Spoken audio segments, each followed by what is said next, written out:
Hello, everyone, and welcome to this episode of Chatting with the Lightkeeper. I'm Edward, and I hope you're having an amazing day today. And I also want to wish everyone a happy Valentine's Day. Um, Maybe you're listening and it's no longer Valentine's Day, but at least the day that this beautiful podcast hits the internet, it is going to be on Cupid's little holiday. So I hope everyone has a wonderful and loving Valentine's Day. And speaking of Valentine's Day and love, this podcast is going to attempt, actually, it's not going to attempt, it is going to be a positive podcast. And it's directed at something that unfortunately lately I haven't seen a lot of positivity about. And it's something I know in the past perhaps I've been guilty of not being as positive with, and I should be. So today I want to chat about a subject that if you kind of prowl around the internet, you don't see a lot on. You don't see a lot about good dominance, especially good dominant men. It seems like the majority of what you're going to find are going to be uh, people talking about bad experiences, uh, all sorts of memes about, I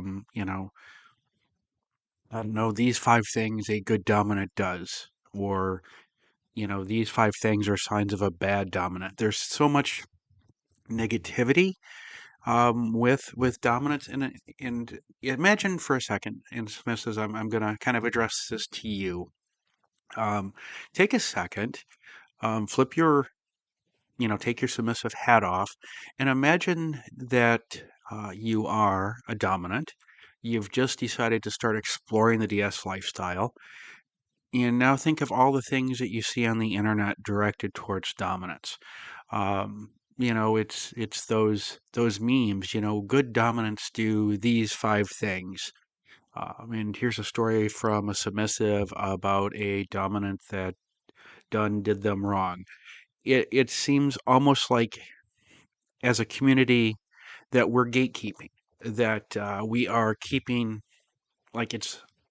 I believe it's unintentional, but it can make it seem very hard for somebody who is new, truly wanting to come involved in the lifestyle for the right reasons to get their footing. I mean, where do you go for reliable information? How do you determine what's good information, what's bad information?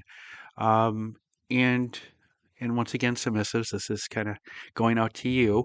Um, I know many of you have had not the greatest experience with some dominant men, but once again, flipping that hat around backwards, um, submissives and submissive women are just equally as guilty of bad behavior as their male types. It's just truthfully, men, especially if they're, on the dominant side, it's not something that they really are going to talk about online. And the big reason is of course, the way online communities work. They're going to get pushback for sharing their bad experiences, or somehow it'll get put back on them. So submissives, please understand that the bad behavior goes both ways, and really in equal proportions. Um, and on on the side of the slash. So try and imagine, if you will, and if you're a submissive, in well, all the things that a dominant has to wade through and learn. And really, it's hard because there isn't real clear guidance on the internet. Yes, there is great guidance out there.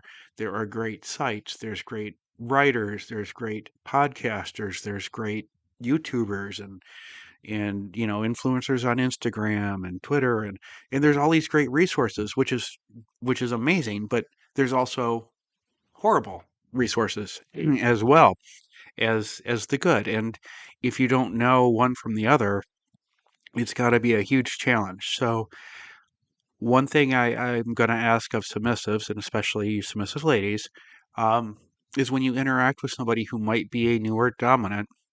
I'm not saying that you shouldn't block some people that interact with you in inappropriate ways. Obviously, that needs to happen.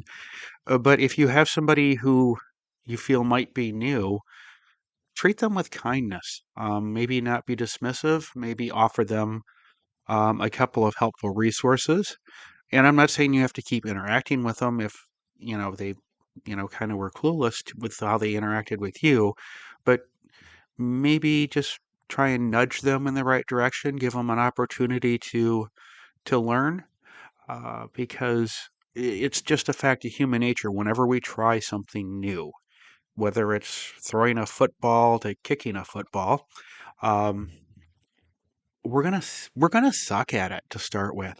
So um, maybe we can work together as a community and try to reach those newer dominants to let them know, first of all, that you're welcome here. There isn't a zillion hoops to jump through. No, to be a dominant, you don't have to do the 5 things that somebody's meme says that you have to do to be a good dominant. And just try and create a more welcoming, positive environment for new dominants. Um, and speaking of new dominants, there are so many misconceptions. Once again, I'm going to kind of point my finger at the submissive side that I think some submissives do have as for what a dominant, especially a good dominant, is. And these don't equate in any way, shape, or form to that. So the first one is that dominants are all extroverted. If there is a party, they are the life of the party. Everyone is gathered around the dominant gentleman to hear him tell stories and to hold court, and they just control the conversation because they're talking, talking, talking, and they talk to everybody. They're extroverted. And no, not every dominant is an extrovert. Not every dominant is going to want to be a social butterfly and talk and know everybody. Whether you're an introvert, extrovert, or some sort of combination of them, that has nothing to do whether you're dominant or not. Um, another misconception is that the dominant is always assertive. They are always going after what they want, and you know what? They're gonna go get it, and that's not true. A dominant is going to be assertive at times. Yeah, it's part of who a dominant is and what a dominant is. But there's also times when a dominant is, gonna have to be submissive. Maybe it's at work, and their boss says, jump, and they have to say how high. It's not. A dominant is not always assertive all the time, and in fact, I would argue that a good dominant knows when to be assertive and when to not be. It's a balancing act, and so I think it's a myth to assume that assertiveness, continuously assertive behavior, is a sign of dominance. Um, Kind of going along with that assertiveness is another great a word, excuse me, and it's not the A team. Sorry, Mr. T, but it's aggressiveness, and it kind of reminds me um, of hockey. I love the sport of ice hockey. Uh, for those of you who don't know me, as a child, my dad would build a rink in the backyard every winter for me, and there were some spirited contests every day after school. In fact, pretty much all through my existence through high school, you could find me either playing ice hockey immediately after school, um, even in the summer because I was lucky enough to have connections to get on the ice at the arena, or playing street hockey after school. That's what we did. But on the ice or on the street, we were playing hockey. Aggression was always a part of it, and believe it or not, I think everybody who's watched the game of hockey has seen a couple of hockey players get over agitated and aggressive with each other and drop their gloves and have a good old fashioned fight or Donnybrook, whatever word you want to use. Um, but that aggressive nature in hockey, there's a code that governs it. Believe it or not, it's not just fighting to fight. Um, Although that does happen in some levels, especially like minor league hockey, there are some guys that make their living throwing their fists around. But that's neither, I guess, here nor there. But one of the misconceptions about dominance is that they're aggressive people, especially when it comes to dominant men, that they are aggressive. And it goes with that assertive thing. But once again, aggression is too much. Um, you know, a dominant should be a lover, not a fighter. I mean, especially in today's day and age, there is no reason to be overly aggressive, or to be aggressive at all. You can get your way without having to be aggressive for it. You really can. And as a guy who, I was never the most talented hockey player, so that meant if I was going to win a spot on a hockey team, I had to do the dirty work, meaning, yeah, I had to be the guy that would uphold the code and challenge, a guy twice my size to hold them accountable for their actions by, dropping the gloves and having a fight. And I learned that not being aggressive, believe it or not, was an advantage in those types of things. Um, and I could use not being aggressive to my advantage to get what I wanted out of the other guy and get in his head and get him off his game. So I think the aggression or aggressive stereotype is definitely out of it's not correct. And it's not something that we should look for in a dominant. And the other thing, and these are popular memes. Oh, a dominant is a bad boy, but a damn good man. Really? So we want a dominant who is a bad boy, which means he's a rule breaker, to craft rules because most DS relationships have rules, or guidelines, whatever, however you determine your structure. So ladies, you want a man who doesn't follow the rules in their life, around him to create the rules in your life? Really? Really? That's what you want? That's a real dominant. A rule breaker who's going to tell you the rules for the relationship. And see, that's where we get into trouble with the bad boys. And plays right in the misconceptions. The bad boy is an overconfident person. Always. They're always that way. And overconfidence is also called what? It's called cockiness.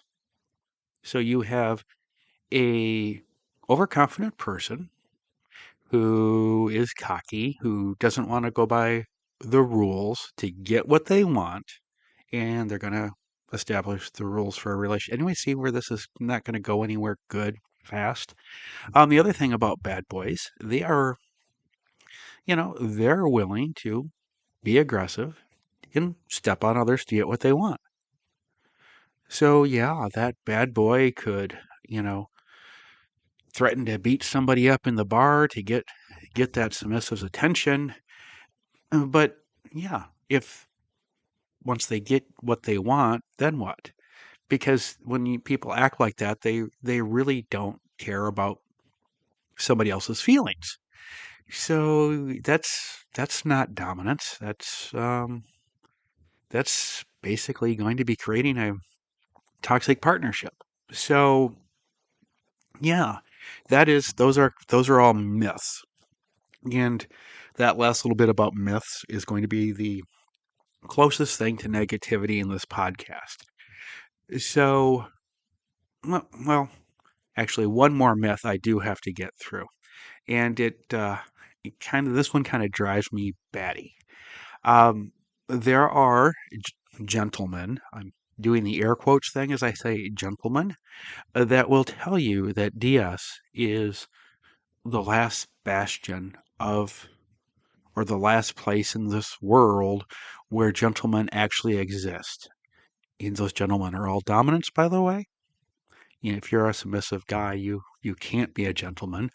And heaven forbid, if you are a vanilla, you most certainly can't be a gentleman because you're a vanilla. There is, like, being a gentleman is completely unrelated to anything kinky, anything fetish related. Being a gentleman is just basically being a good person that looks out and understands manners. Anybody can become a gentleman. Anyone can learn how to, you know, learn gentlemanly manners. If were, to borrow an expression from my mother, born in a barn, you can go online and learn that you open doors for your lady. You open their car door, you pull their chair out in a restaurant, you push their chair back in. All these are behaviors that anyone can learn. So it's a bunch of bunk that dominance is the last bastion of gentlemanhood and dominant men are all gentlemen. That's so not true. So that is the last of the myths that are out there about dominance and their behavior, or behaviors that might identify dominance. Yeah, I think you get what I'm saying. So from now on, we're gonna channel the power of positivity and talk about the good things about dominance and the good things that they're doing. So at this point, before we get into the good, let's get the bad out of the way, take a break for a moment, and listen to a message from the podcast sponsor, and we'll be right back. All right, welcome back. And before we get rolling on good dominance, since we were just talking about hockey, a few of you might notice the unique numbering of this podcast. Normally it's, season 2, episode 2, season 2, episode 3. And this one is episode 12 and a half. Being a hockey player, it's funny how sometimes things change. I went from a center, sometimes defenseman if needed, to uh, actually becoming a goalie of all things. And hockey goalies are we are a superstitious bunch and have unique oddities. And one of them for me is a certain number, which is like the character in Harry Potter, though that shall not be said. Or I think in Harry Potter it was they won't be named or their name won't be said, however that works. So that's behind the unique number assigned to this podcast, in case you're wondering. But anyways, getting back to good dominance. Um, so we were talking about, some of the mythology out there, but who actually decides what's a good or who's a good dominant and who maybe isn't a good dominant? Who does that? And that there is not a union of dominance that we don't get together in some dark dungeon every other month and have a nominating convention. Okay, is Dominant Dan a good dominant or not? All in favor say, we don't do that there. Who decides who is or is not a good dominant? That is each individual submissive. If you're a submissive, you decide whether Dominant Dan is a good dominant or not. That's all up to you. It's not anybody else's prerogative. So that's all up to you. It's a very individual thing, and because it's an individual thing, submissives, I think it's important to realize that there is no one size fits all for a good dominant. What is not a good dominant for you may be a great dominant for somebody else. So I think it's important that if somebody isn't a fit for you, that if you're a submissive, don't label them a bad dom. They were just not a good fit. Um, and a pet peeve of mine, submissives, that I see is within DS, there's there's more than 1,000 ways to practice the lifestyle. And as long as it's done as safely as possible and consensually, it's an individual thing. And I see this on both sides of the slash, but submissives, especially online submissives, are very famous for this. If a dominant has a kink or a fetish that is a yuck of a submissive, meaning they don't like it, but it is a yum for others.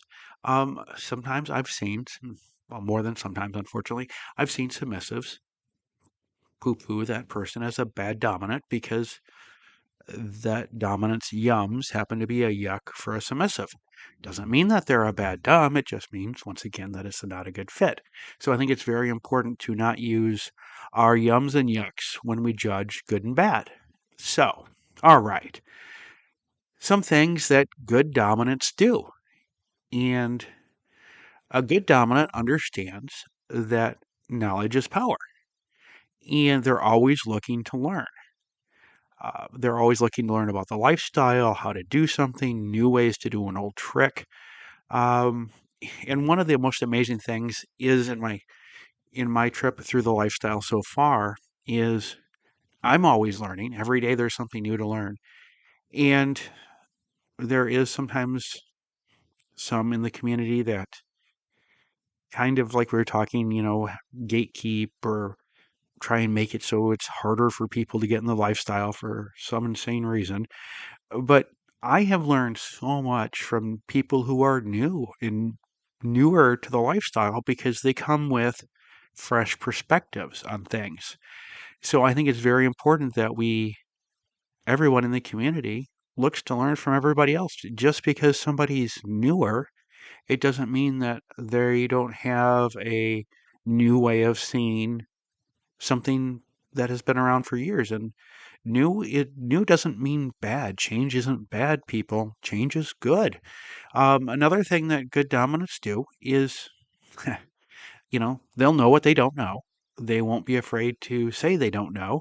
And once again, talking about newer dominants, submissives uh, truly need your help here.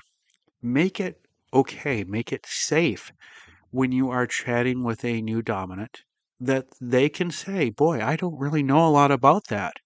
Make it safe for them to say, do you know of a good resource? For them to ask you that, or for you to point them in the direction of a resource. Make it okay for new dominants to know what they don't know and be able to share it with you that they don't know. We live in a world where people are expected to have the answers, and if not, hey Google, what is whatever, or hey Siri, what is this? Make it, make it as community so that we can say, hey, I don't know. Do you know a good resource?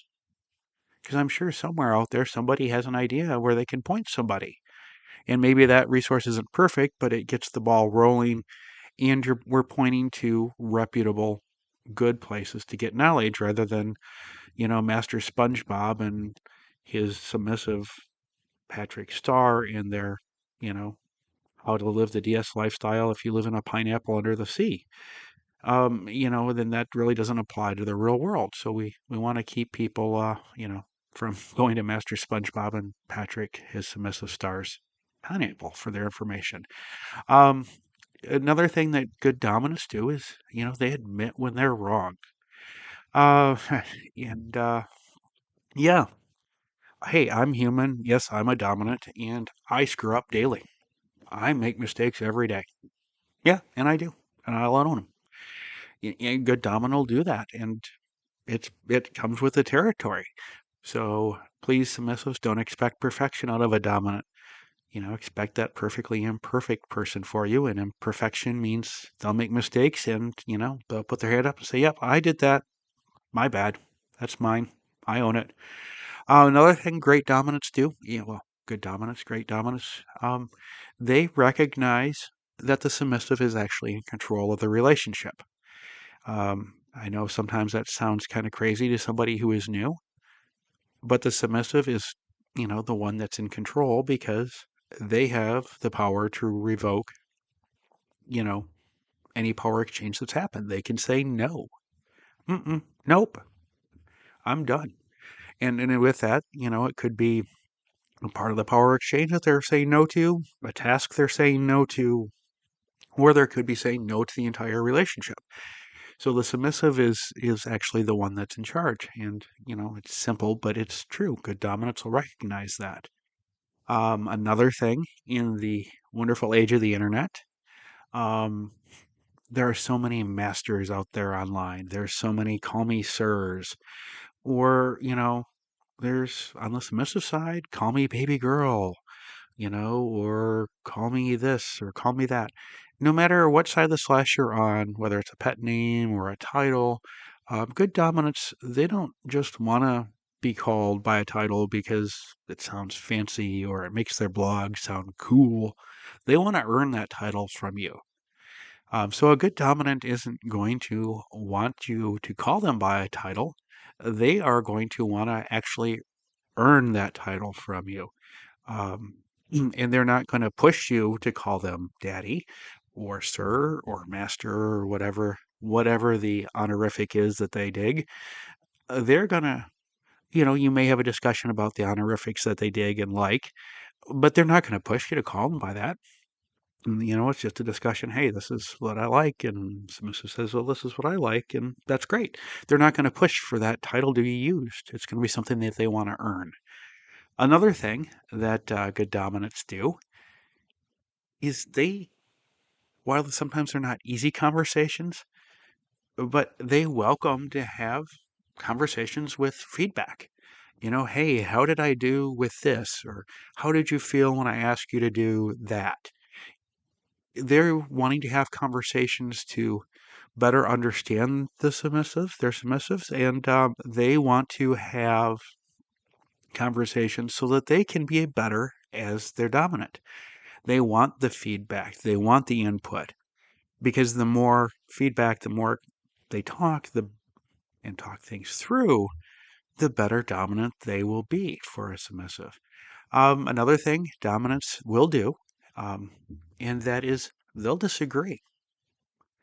I mean, just if you are coupled, whether it's vanilla or kink, there's going to be disagreements. Two, great minds think alike. And dirty minds do other things alike. But yeah, there's going to be disagreements. A good dominant isn't just going to thump their chest and say, I am dom, you will do. Dominants are going to disagree, but they're going to be respectful. And it's going to be a conversation. It's not going to be huffing and puffing and, they'll blow your house down if you don't do what they say. It's going to be it's going to be a healthy discussion. And another thing that kind of goes along with that, you can disagree on things that are not DS related, that don't impact your lifestyle. Maybe disagree about, I don't know, the color to paint the wall. That's not a dominant says submissive do thing. That's a couple redecorating coming to a decision. It's not a dominant decides everything type reality life thing. So yeah, there will be disagreements, but they'll be respectful and designed to find solutions rather than the dominant imposing his will. As we said before, a dominant a dominant will be self-confident, but they're not going to be cocky. They're not going to be aggressive about it. They're not going to be so self-confident that they don't give a rat's butt about anybody else. Um, Self-confidence is just being able to accept who you are as a person. Now, I like to think that I'm self-confident, but I know I have areas of insecurities. It doesn't mean I am less self-confident or I lack self-confidence in myself. I might lack self-confidence in a couple of areas, like, I'm really not currently a fan of anybody seeing me without my clothes on, being honest here. I feel like I look great when I am in clothes, but I just have body issues, I guess we could say. And who doesn't have something? So a dominant will be confident in themselves, which means they accept who they are. I accept my good, my bad, and I'm not too comfortable looking in the mirror when I step out of the shower, about themselves. They're not arrogant, but they do understand who they are, and they understand the good, the bad, and the areas which are going to be works in progress for their rest of their lives, and we all have them. So a good dominant is going to know them and have them. Another thing good dominants do is they show a genuine interest in you. And it's not necessarily like a romantic, love connection interest that I'm talking about. They show genuine interest in people that they know, that they care for, even friends or even a stranger on the internet, someone you haven't met.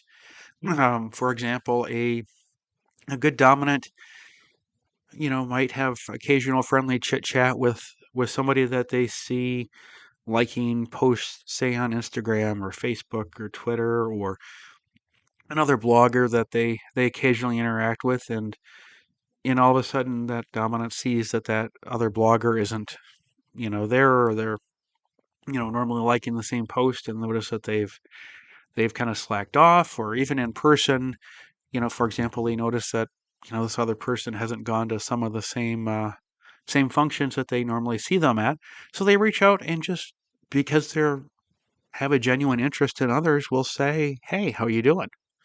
And of course, that extends if it is a love connection.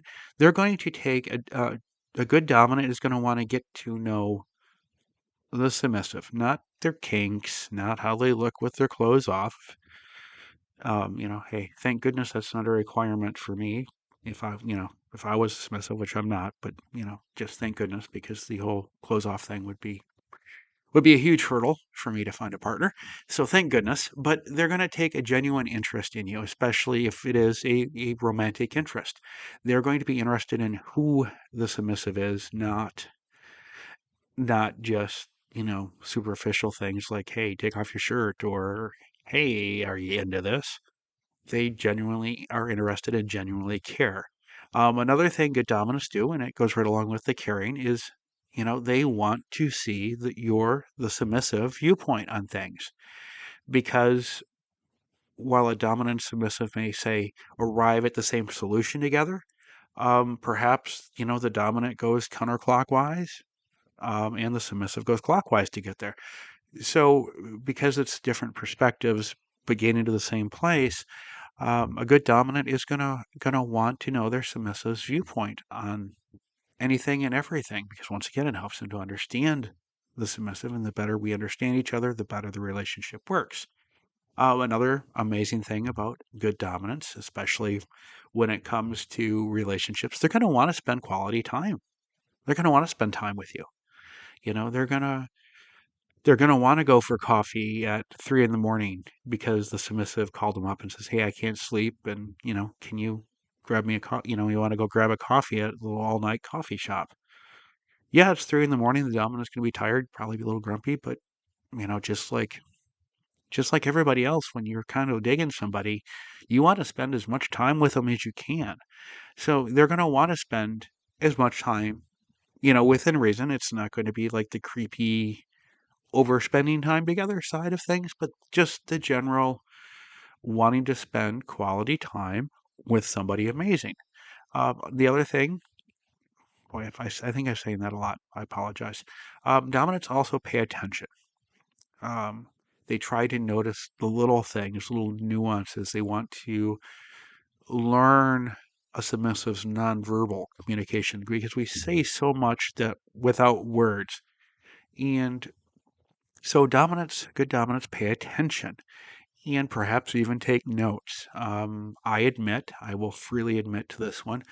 Um, in a relationship, my friend Google Calendar can be a lifesaver, because I do take notes and pay attention.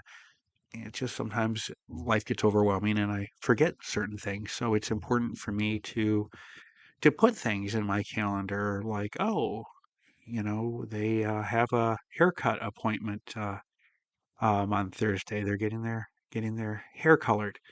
Want to make sure I ask how that went. Or, they have a project due at work on Friday. So you punch that into the calendar to remind you to check and see how the project went. Um, however it works, whatever, dominance methods are. Um, but they pay attention, and they follow through and follow up. And they truly do care about their submissive's happiness. Um, with so many relationships, vanilla or kink these days, you will find people that I think truly love each other, but they just somehow don't make each other happy. And I know that sounds strange that people can love each other but not make each other happy, but I think that happens. And people stay because somehow we have that impression love conquers all, and somehow love will conquer this and happiness will return. Yeah, a good dominant wants their submissive to be happy and will work for it. So when the relationship hits a spot where there's some struggles and finding happy can be a little bit of a hard, they're gonna put in the work to find the happiness. Um, Another thing. Oop, hey, I apologize. My penalty for saying another thing is my microphone dropped in my lap. So I hope that wasn't a loud, obnoxious noise. So dominants, good dominants, they empower their submissive. And by empowering their submissive, it means they magnify the positive. Uh, they bring out the best in their submissive. I mean, a good dominant is their submissive's number one fan. They are standing there with a foam finger on their hand, yelling and screaming and cheering from the bleachers for their submissive. A little bit of an overstatement there, but I don't know. Maybe there's a way we can make a kinky foam finger for sports-minded kinky people. But no, a dominant is going to be their submissive's number one fan, and they're really their goal in life in that relationship is to help their submissive do more than they dream that they possibly could. That's what leading a partner is about, and being a dominant. They're also going to work to understand their submissive's needs so that the submissive's needs are met. And if the relationship requires the partnership to walk through fire or go through hell, the dominant is going to pick their submissive up and, carry them barefooted across those hot coals like you see in those reality TV shows. But, they'll walk through the fire of life together and carry their submissive over them. And another thing good dominants do is they celebrate and reward their submissive successes. And I know it seems like a no-brainer, but so many dominants are stereotyped as being punishers. They are, rules and regulations, and the submissive breaks a rule. It's, punishment time. But in DS, there's so much more, um, I don't know, sugar rather than vinegar. As far as motivating and helping a submissive achieve. So a good dominant is going to be out there cheering on and rewarding their submissive as they achieve. And they're going to be willing to adapt and improve, that relationship structure. Because let's face it, not everything is going to work, or it's not going to work as we intended. Those unintended consequences happen. So a dominant will realize this isn't quite going to plan, and we need to tweak it. They also roll up their sleeves with projects with their submissives and get right in there with them. An example in my community is there is a long-term DS couple, and the submissive wanted to get healthier. That was one of the submissive's goals was to get healthier. Now, dominant could just say, okay, here's a meal plan, here's what you're going to do, and this is how we're going to record it, and these are the goals, and if you don't meet these goals, this will be how we will correct them if you didn't hit them. Instead, a good dominant says, you know what? I can be healthier too. Let's do this together. Uh, let's meal plan together, let's shop together, let's cook together. And as a good dominant, they jumped right in, worked side by side, prepared the meals with the submissive. I think they joked it was very, it kind of reminded them of when they were growing up, whoever cooked didn't have to do dishes. And if you didn't cook dinner that day, you were the one doing dishes. But it was a team effort. And rather than have, punishments for, oh, you didn't lose X amount of weight this week, it was it was not there was no correction, there was no punishment, it was all rewards. When you hit this goal, let's do this, we'll do this together. When the submissive hits this step on the way to the ultimate goal, and everything was reward based. There was no, it was all honey, no vinegar, and it was just absolutely fantastic. And if you met them now, you would not envision them where they were 5 years ago. They don't. They they both are very much very healthy. Have changed to a much healthier version of themselves on their quest to be, to live their best life together. So it's fantastic, and a good dominant is gonna want to be there side by side and partner. Another thing a good dominant does, and this kind of goes against the stereotype of the, I don't know, the loud, aggressive, supposed dominant, but the dominant is going to be vulnerable and will, and the submissive will be the dominant's, port in the storm. The submissive is going to be the dominant's go-to person. Um, when they are having trouble in life, it's going to be the submissive that they run to. Um, Dominants aren't strong all the time. Dominants need love and support, just like everybody else. And a good dominant will open up and be vulnerable with their submissive and allow their submissive to be that port in the storm. Um, and just like a dominant has to create a safe space for their submissive, in order for the submissive to open up and be vulnerable, a submissive needs to do the same for the dominant. I mean, when was the last time you saw a meme on the internet that from a dominant's perspective that said to their submissive, um, I need to have a cry on your shoulder. I mean, that just sounds so undomly, but that's gonna happen in a DS relationship. Dominant's gonna break down, and yeah, a dominant guy may cry on your shoulder. It's gonna happen. Um, so good dominance will look submissives in the eye. They're gonna listen, and when I say dominants are gonna listen, a good dominant, what's the wonderful corporate buzzword? Actively listens. But they are going to listen because they care about what their submissive has to say, and they're going to want to hear it and understand it. And they'll even ask questions to make sure they have it right. And of course, they're going to give their submissive their time and their attention, not only because they want that from the submissive and realize that's something you got to give to get. Um, but for me, the biggest and most amazing thing about being a dominant is watching your submissive achieve something that they weren't quite sure that they could get to, or they didn't even think that they could achieve this. And it's not, I'm not excited. I don't think it's get all geeked out about it because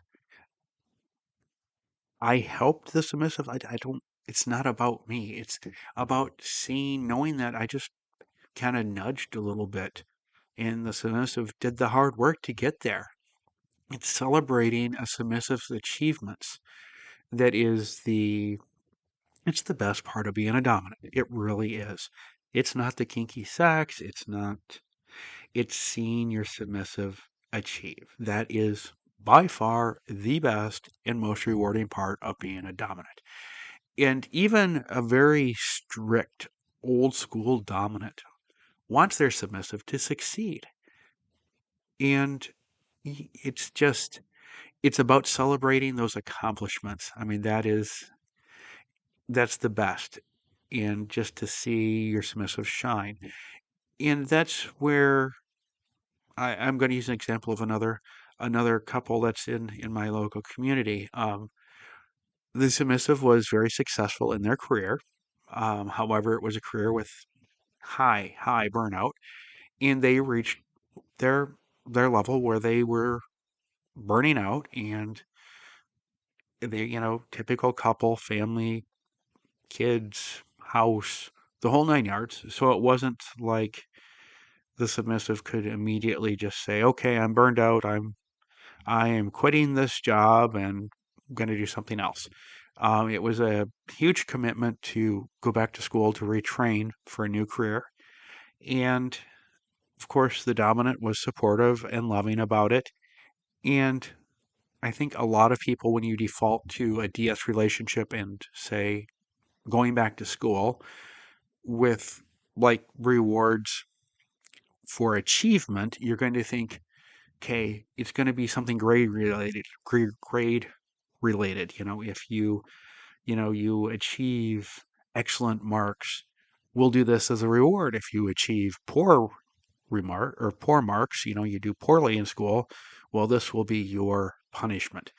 Very much, I don't know, parent, middle schooler, do well, you get this, do badly, you lose that.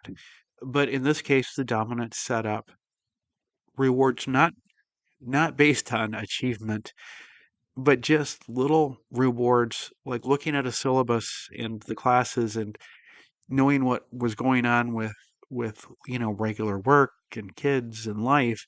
um, Worked with to arrange, so the kids would maybe have a Saturday night, Sunday, most of the day at grandma and grandpa's, when their submissive had just gone through, a long week of work and midterms.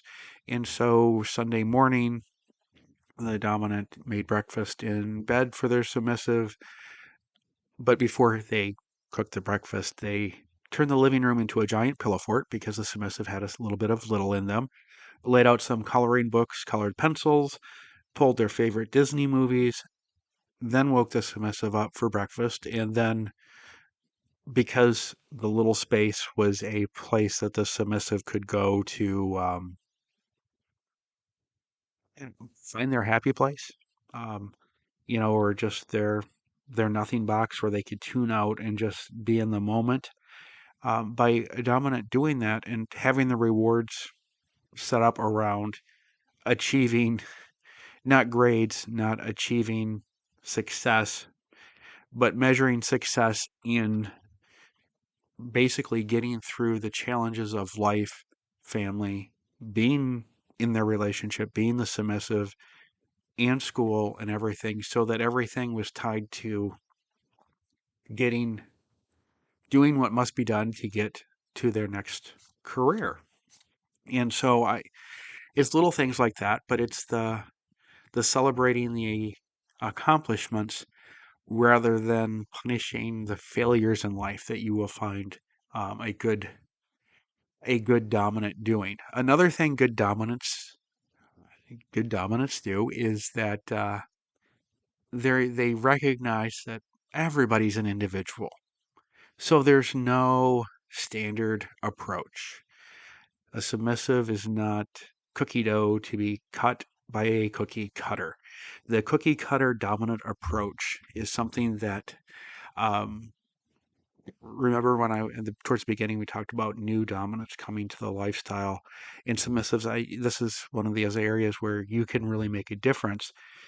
Is sometimes new dominants can, because of all the, I guess we'll call it propaganda out there in the lifestyle, they can make it, not they, people can make dominant seem like it's very cookie cutter. Here's the 100 rules that every new dom should use in the relationship. Oh, they're all junk. But if you're new, you don't know they're junk. You think that this person sharing this is, they've got, 20,000 followers. They must be doing something right. No, no, that's where submissives, you need to work with new dominants and explain that no, that's, that's you're a little misguided here. Here's a better approach. So submissives, please, when you see, uh, somebody who might be cookie cuttering things, let them know that that's really not a good approach because every submissive is different, just like every dominant is different, and what everybody wants out of a partnership varies. What I want from a partnership might be completely different than somebody else, and in fact, it is. But it's learning to not use standardized approaches, especially since so much of our world is kind of standardized. Um, so once again, the the good dominant will be wanting thoughts, feedback. They're going to want to craft everything individual to that partnership. It's not going to matter what they liked in the past. It's not going to matter what the submissive liked in the past. It's all going to be creating that new partnership to be perfectly imperfect, just like the two people that are going to be in it. Um, they're not going to be looking to overwhelm their submissive because it can be very overwhelming, especially when structure starts to come into a relationship. They are not going to want to necessarily overwhelm with all the structure. It'll be bit by bit, slowly building it. And since we are human, there will be things that don't go quite right. A good dominant's going to say, "Hey, this isn't working. Let's tweak it." Um, and a good dominant is going to also be open to sharing their wants, needs, and desires, and not just the kinky bedroom stuff, but their, what they want out of life, where they want to be in 10 years, 5 months. They're going to be wanting to share that with their submissive, and they're going to want to hear where their submissive wants to be so that they can help guide them there. They basically are going to, you know, see the submissive as a person, not as a submissive. Um, and a good dominant will not want to control a submissive's emotions.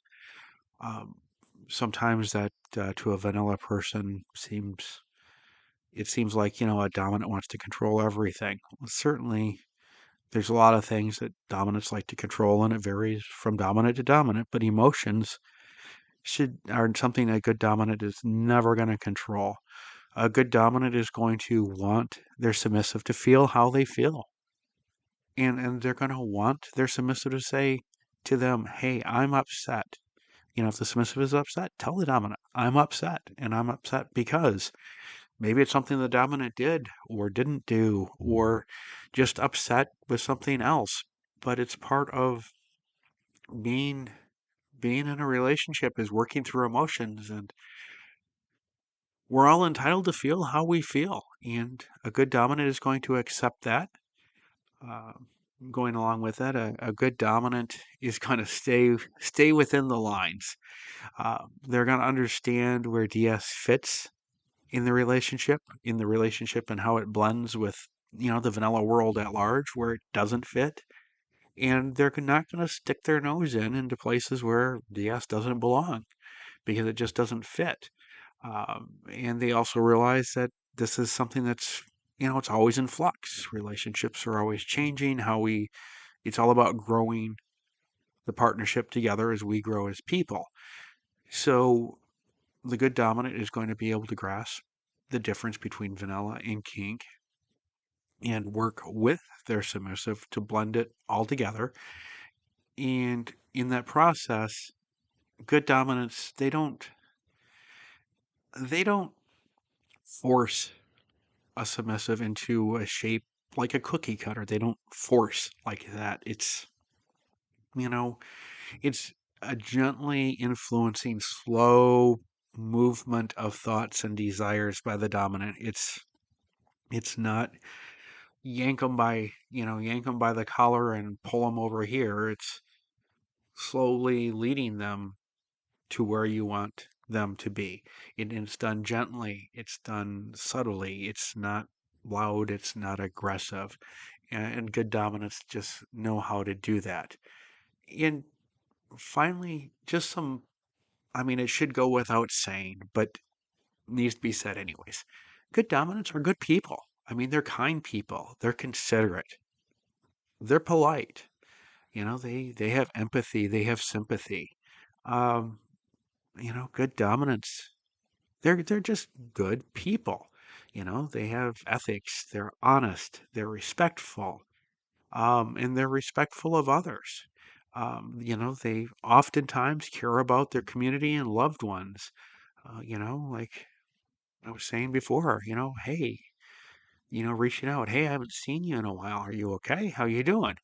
Oftentimes, good dominants, they'll be active in their community, and perhaps it's the DS community, but more than likely, they're active maybe with their family. If they, in the world with blended, people, partnering and things falling apart, you have a lot of people that are, single with kids.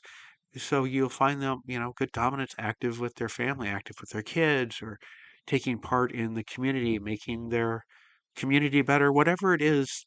Good dominants are typically passionate about things in their life.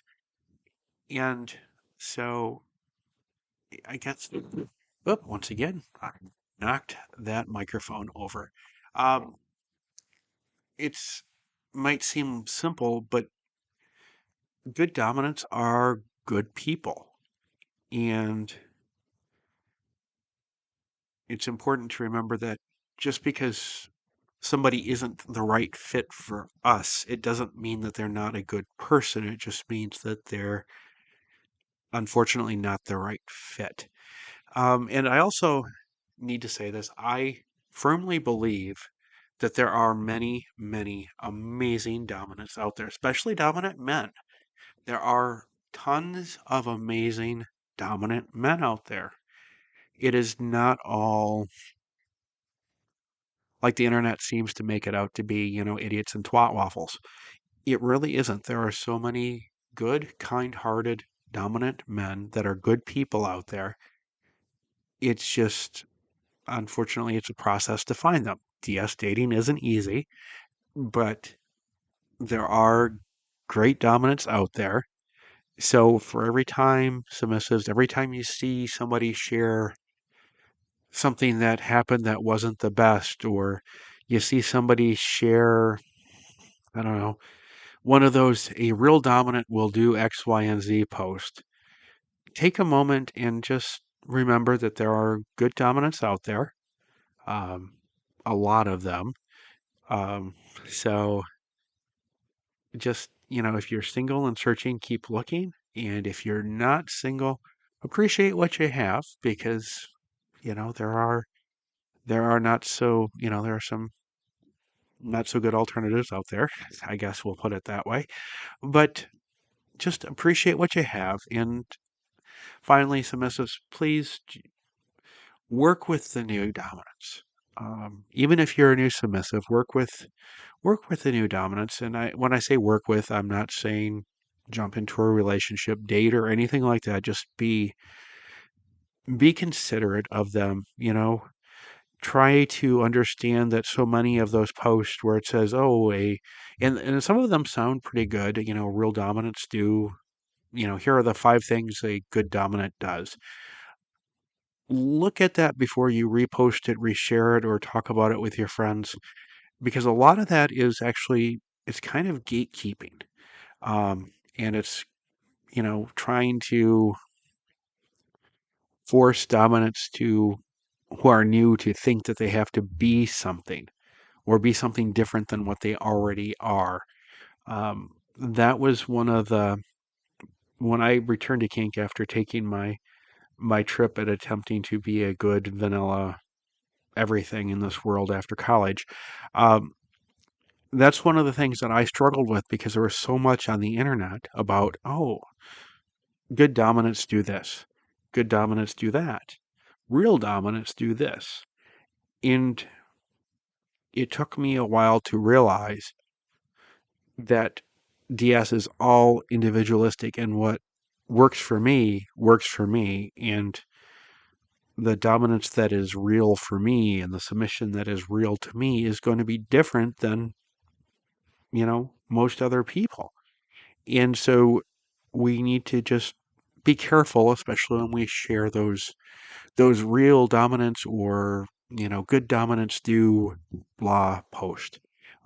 Perhaps we've all shared them. I'm sure we've all seen them. So just remember that what makes a good dominant is obviously the person. They have to be a good person to be a good dominant. If somebody's an asshat, they are obviously going to be an asshat at dumb. Just like if somebody's a sucker of a person, they'll be a sucker of a submissive. It doesn't matter the role, but good people make good dominants. Good people make good submissives, and there are more good people than bad people in the lifestyle. And just let's work together to try and keep the good going. And remember, dominants are mostly good. Yes, there are some bad apples that get a lot of headlines, so to speak, but there's plenty of good guys. I'm going to say that because I do try to keep things kind of general neutral, but so much of the negativity is directed towards male dominance. There are so many amazing, good men out there that are dominants. Um, yeah, it might be hard to find some of them, but they are. So please, let's let's remember what makes a good dominant. And if you're a dominant male or submissive, no matter what, I guess no matter what your role, the best way to sum it up is to look yourself in the mirror and ask yourself, if you have a son or daughter who is of the age where they are going to be dating and perhaps entering a serious relationship, they're at that stage in adulthood.